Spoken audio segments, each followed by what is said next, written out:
The coronavirus, creeping onto the world scene only a few short months ago, and then exploding into our day-to-day lives. Welcome back to Around the World with COVID-19 from a blindness perspective. In our previous episodes, we have circumnavigated the world, visiting places like Australia, Malaysia, the United Kingdom. Our guest today is Manique Gunaratne. She comes to us from Sri Lanka, an island nation in southern Asia. Manique's story speaks of the situation that she and other disabled citizens of Sri Lanka experienced during the COVID-19 pandemic earlier this year. What makes this report different is the handling of the coronavirus by the nation of Sri Lanka as it is weighed against the sacrifices described in Manique's story. Before we meet Manique, let's reacquaint ourselves with the nation of Sri Lanka. After enduring a brutal civil war and a devastating tsunami, Sri Lanka has worked to regain its reputation as a premier travel and vacation destination, known for its picturesque beaches, waterfalls, and its laid-back lifestyle. In early 2020, the coronavirus stopped it in its tracks, just as it did every other country around the globe. Fortunately, their prompt efforts to stop the virus had immediate success. Sri Lanka has had no cases in the community since 30th April 2020. Sri Lanka has reported no new cases in 2 days now and 1,500 plus recovery. Only 91 cases per 1 million population. And now let's join Manique as she shares her story of the COVID-19 pandemic from Sri Lanka. Please welcome our guest, Manique Gunaratne. Hello everyone, greetings from Sri Lanka. I'm Manique Gunaratne. I'm a vision impaired lady who is going to talk about the barriers, difficulties and situation of persons with disabilities at personal level, work environment and in the community during COVID-19 pandemic. The COVID-19 pandemic was a huge hit to persons with disabilities. As persons with disabilities, we had to face double discrimination or for that matter even triple discrimination due to this situation. Why? 1. Being a person with a disability. 2. Due to limited resources. And 3. Due to the lockdown situation. If I talk about education, teachers at this school in Colombo are ensuring their students don't fall behind in their studies. The government surprised staff here when it ordered all educational institutions to close for 5 weeks to help stop the spread of COVID-19. All schools in Sri Lanka are now closed as it braces for a rise in coronavirus numbers. Sri Lanka's health chief says the sheer number of pupils interacting with each other would make it difficult to contain the virus, but says schools must engage with them while they're away. The technology is available, the connectivity is available, everything is out there, the infrastructure is ready. It's just a matter of putting a set of heads together. Most of the education system was switched to e-learning facilities, whereas people with disabilities had to face difficulties because these e-learning facilities were not accessible for people with disabilities, especially for vision impaired persons. There were incentive systems given to people with disabilities, but they didn't have a way of accessing these incentives in the very grassroots level. In higher education, universities did not have data about students with disabilities, and learning management systems, e-learning facilities were not accessible, and also they had limited resources because during this pandemic and due to lockdown situation, students with disabilities had to go to their home, and people from the very grassroots level did not have internet or other online facilities. The devices were also not available with them because they are very expensive. Mental health. Many people with disabilities got depression or needed psychosocial support due to this pandemic because it was a lockdown situation and confined to the 4 walls at home. In a lockdown situation, 2 to 3 months, people with disabilities were at home, whereas no access to communication. People with disabilities already have restrictions, but due to this lockdown situation, the restrictions were double or maybe triple. We had to be more and more dependent due to this situation. Transport facilities were not accessible for people with disabilities, and the guideline for transport did not have any accommodation with regard to how to accommodate persons with disabilities. Gender-based violence increased during this pandemic because both husband and wife, partners, family members were at home, and also they had difficulties in finding financial resources. So children with disabilities used to call us and tell that the parents are fighting, saying that no money at home. There were also incidents where children with intellectual disabilities, maybe teenagers, were raped during this pandemic. Also, the society did not know the gravity of disability, where people with disabilities had to face difficulties.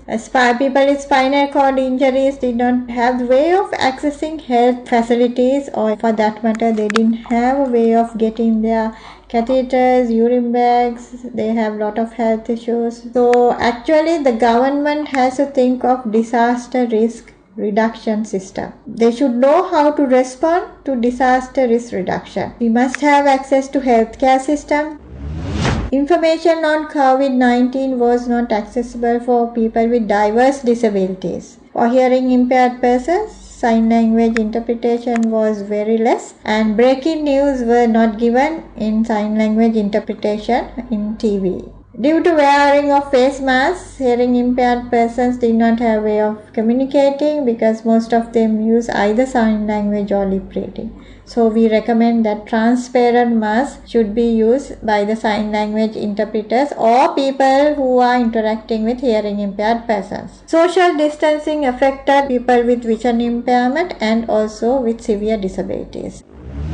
The lack of data about persons with disabilities was a huge barrier because both people with disabilities and the government or the civil society did not have a way of communicating with these people. People with disabilities should be included in benefits and also should be included in the decision making process, starting from family level, organizational level, institution level, policy level, national level and international or global level.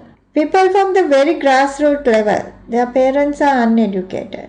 Most hearing impaired persons' parents do not know sign language. They have no way of communicating. So that was a barrier because Sri Lanka is a developing country. No priority system to give facilities for people with disabilities. Uneducated parents could not understand the information. Use of smartphones and laptop to access information, because due to lack of financial resources, people with disabilities could not afford them. No way of getting the regular medicine, especially people with severe disabilities. And people who are getting fits or epilepsy, they have to test and get the medicine. So their disability, increase due to this system. People with disabilities struggle to get curfew passes during the severe lockdown situation. During this pandemic, parents had time for children, but children with disabilities are neglected by the parents. There is no system to bridge the gap. People with disabilities are neglected and treated badly from the families, because this was a lockdown situation, so it was more, because other days people with disabilities were able to communicate, move around with their peers, their friends, colleagues, but this was very bad. Sometimes parents or siblings do not like to say that they have a family member with a disability. Daily wage earners lost their income. People with psychosocial disabilities did not know the gravity of curfew,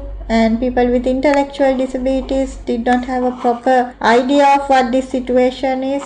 Identification card is very important so that anytime person with a disability can produce, and according to their disability they can access the resources. There should be a community passport for persons with disabilities so that the police or the armed forces can identify people with disabilities. We must have reasonable accommodation. Banking system is not accessible during this pandemic. Sometimes people with disabilities had to face many barriers. These are some of the few things that I spoke to you now. Hope people with disabilities will have a good opportunity in another disaster or emergency situation like that.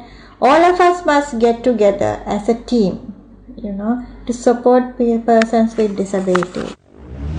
It's very important to change the mindset of persons with disabilities. From sympathy to empathy, dependence to independence, hidden to open, segregation to integration, exclusion to inclusion, to create a disabled-friendly environment with dignity and justice for all, to make the right real. Thank you very much.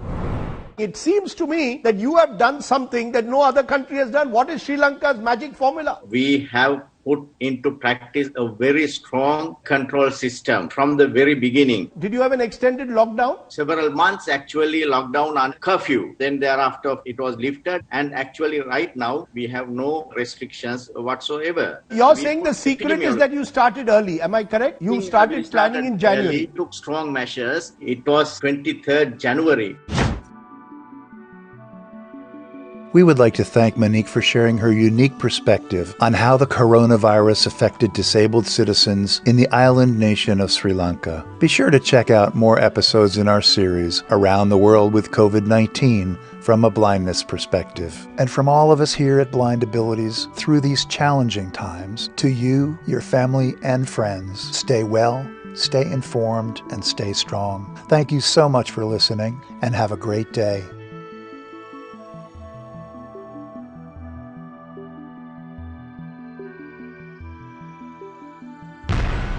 When we share what we see through each other's eyes, we can then begin to bridge the gap between the limited expectations and the reality of blind abilities. The realities of blind abilities.